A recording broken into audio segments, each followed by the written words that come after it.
Bismillahirrahmanirrahim. Assalamualaikum warahmatullahi wabarakatuh. Apa kabar teman-teman hari ini? Semoga kita selalu diberikan kesehatan. Teman-teman, kita ketemu lagi di pelajaran sejarah. Yang jadi pertanyaan Bapak, ada yang tahu nggak perkedel itu asalnya dari mana? Ayo, siapa yang tahu? Ya, benar. Perkedel itu asalnya dari Belanda yang pernah datang ke negara kita. Nah, yang jadi pertanyaan selanjutnya, kapan sih Belanda itu datang ke Indonesia dan ke Indonesianya itu mau ngapain? Nah, jadi kita akan mempelajari tentang Belanda datang ke Indonesia. Jadi Belanda datang ke Indonesia itu disebabkan sama mereka itu ingin mencari rempah-rempah. Karena rempah-rempah di Eropa, pasar Eropa internasional itu mahal, makanya mereka mencari rempah-rempah itu langsung ke pusatnya. Tapi di Indonesia saat itu yang sedang berkuasa adalah Portugis. Portugis sudah berkuasa di Indonesia, mulai kekuasaannya itu mulai melemah. Nah, karena kelemahan Portugis ini dimanfaatkan oleh Belanda, sehingga Belanda itu mengirim tim ekspedisi untuk berlayar menuju ke tempatnya rempah-rempah. Orang yang menjadi armada yang pertama membawa 4 armada kapal itu dipimpin oleh Cornelis de Houtman. Cornelis de Houtman ini sampai ke Banten, tepatnya tahun 1596. Tapi ketika itu di sana yang berkuasa ada Portugis dan juga ada Kesultanan Banten, sehingga Belanda itu kena pertikaian antara Portugis dan juga Banten, sehingga Belanda itu harus terus berlayar sampai ke Madura. Nah, di sisi lain Belanda pun mempunyai tim yang lain, tim ekspedisi lain yang dipimpin oleh Jacob van Neck. Nah, Jacob van Neck ini sampai ke Maluku. Maluku dikuasai siapa? Tetap dikuasai oleh Portugis. Jadi Belanda ini sampai ke Maluku itu tahun 1599. Jadi Belanda sampai di sana. Kemudian Belanda mau tidak mau harus menghadapi dominasi dari Portugis. Jadi Portugis yang berkuasa hampir di seluruh Indonesia, di tempat-tempat yang memang tempat untuk berjualan. Maka Belanda itu harus mengambil kekuasaan dari Portugis. Tapi memang ternyata Belanda itu berhasil mengalahkan Portugis. Kemudian Belanda itu membuat perusahaan dagang karena berkaca kepada Portugis. Portugis itu tidak kuat karena banyak perusahaan-perusahaan dagang, tapi tidak bertahan lama.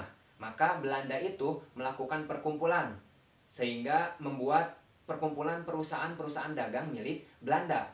Maka pada Maret 1602 didirikanlah yang namanya VOC. Apa itu VOC? Verenigde Oost-Indische Compagnie, yaitu perusahaan dagang Hindia Timur.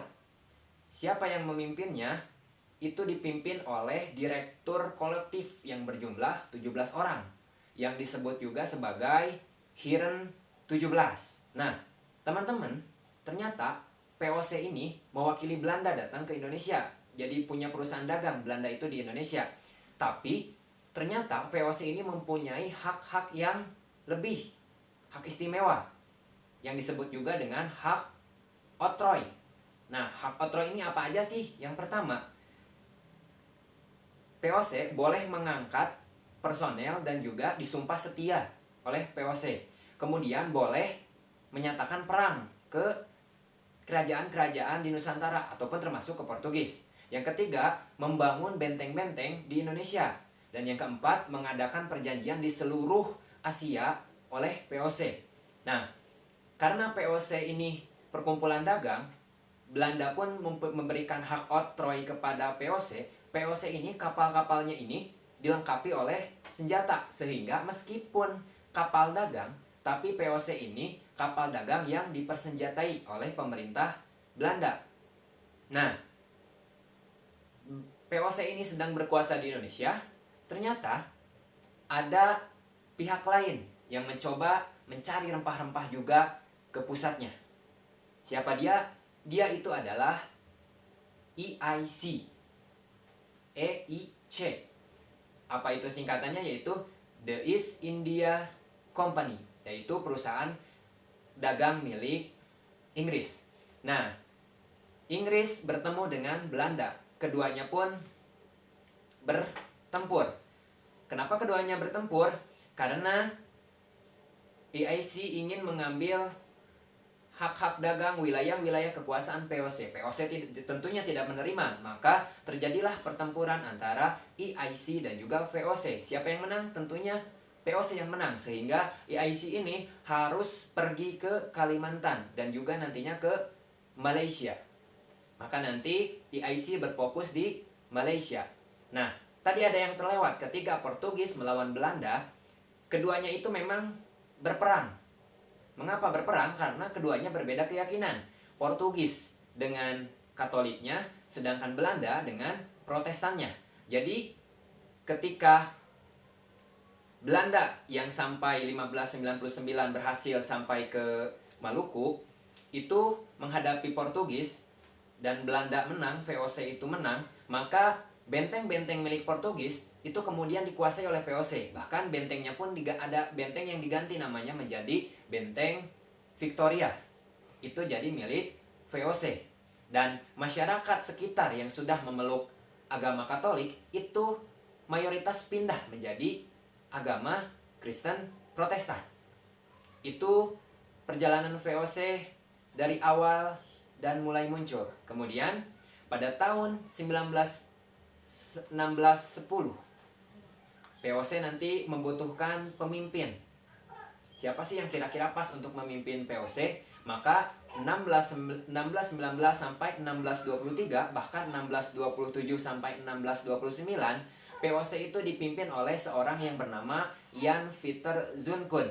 Jadi Jan Pieter Zoon-Koon ini memberikan saran kepada pemerintah Belanda dan juga kepada VOC bahwa kalau VOC mau menang, kalau VOC mau berkuasa, maka yang harus dilakukan oleh VOC, maka hancurkanlah lawan-lawan yang menghalangi VOC. Nah, itu sangat kejam ya, karena memang kekerasan itu menjadi hal yang utama untuk menaklukkan negara-negara atau wilayah-wilayah yang ada di Indonesia saat itu. Kemudian pada 12 Maret 1619, Pieter Zoon-Koon ini kan udah ada di di Maluku, di Ambon. Ternyata Ambon ini bukan daerah yang sangat strategis terhadap perdagangan internasional. Makanya Jan Pieter Zoon-Koon mulai berlayar dan tibalah di Jayakarta atau di Jayakarta, sekarang di Jakarta. Nah, jadi 12 Maret 1619 Jayakarta itu bisa ditaklukkan oleh Jan Pieter Zoon-Koon, sehingga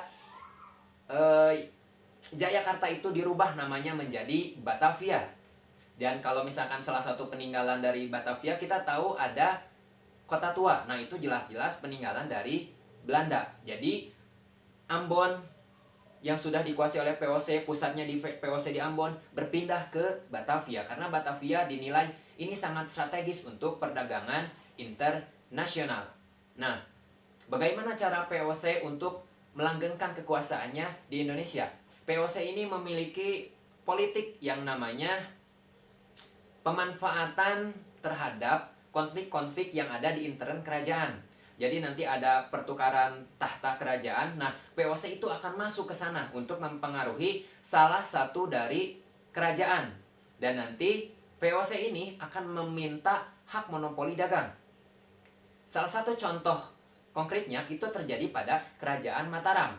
Jadi, Kerajaan Mataram saat Amangkurat II berkuasa, Amangkurat II berkuasa ini menghadapi serangan-serangan dari Trunojoyo dan juga Untung Surapati. Karena menghadapi serangan, maka Amangkurat ini meminta bantuan kepada Belanda.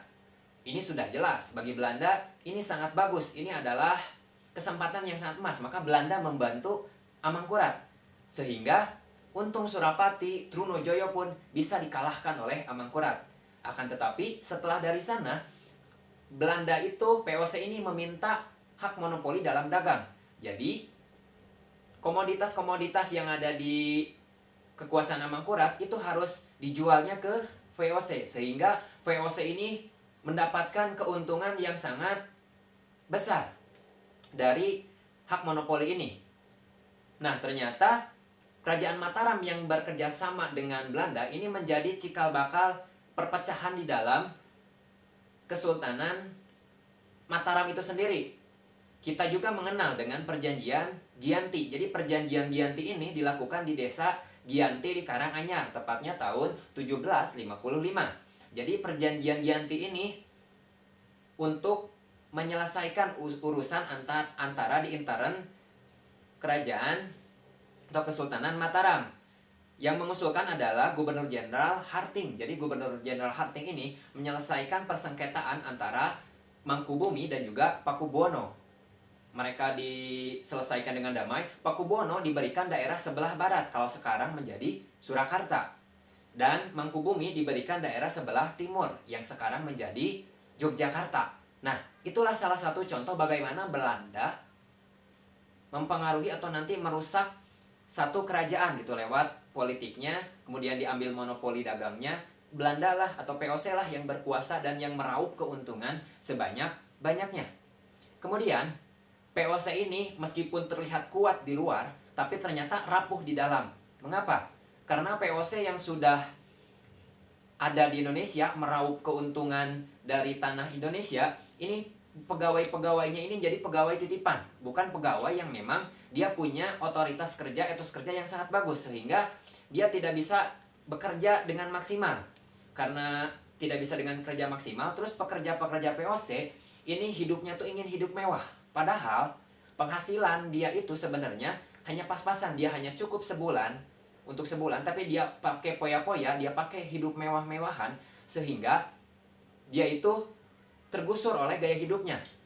Terus apa yang dia lakukan? Dia lakukan adalah kecurangan terhadap rakyat. Rakyat itu menjual komoditi ke VOC melewat perantara orang di bawah VOC. Harusnya rakyat mendapatkan bagian dari komoditi yang telah dijual oleh rakyat kepada VOC, tapi ini rakyat tidak diberikan, sehingga rakyat melarat dan para pejabat-pejabat itu mengambil keuntungan dari sana. Tapi pengambilan itu yang secara paksa dan juga secara kasar itu dianggap biasa oleh para pegawai VOC. Dan korupsi itu merajalela di dalam tubuh VOC, sehingga VOC ini benar-benar keropos dan diambang kehancuran. Kemudian tanggal 31 Desember 1799, Belanda ini berhasil dikuasai oleh Prancis melalui Napoleon Bonaparte. Dan pada tanggal 1 Januari 1800, Napoleon Bonaparte memindahkan seluruh aset VOC, menutup VOC itu dipindahkan dari asalnya milik perusahaan-perusahaan, akhirnya dimiliki oleh negara. Nah, itulah sekelumit tentang kedatangan Belanda ke Indonesia. Di pertemuan selanjutnya, nanti kita akan membahas tentang Hindia Belanda yang berkuasa di Indonesia. Kalau tadi VOC, nanti Belandanya yang langsung datang ke VOC. Sekian dari Bapak. Assalamualaikum warahmatullahi wabarakatuh.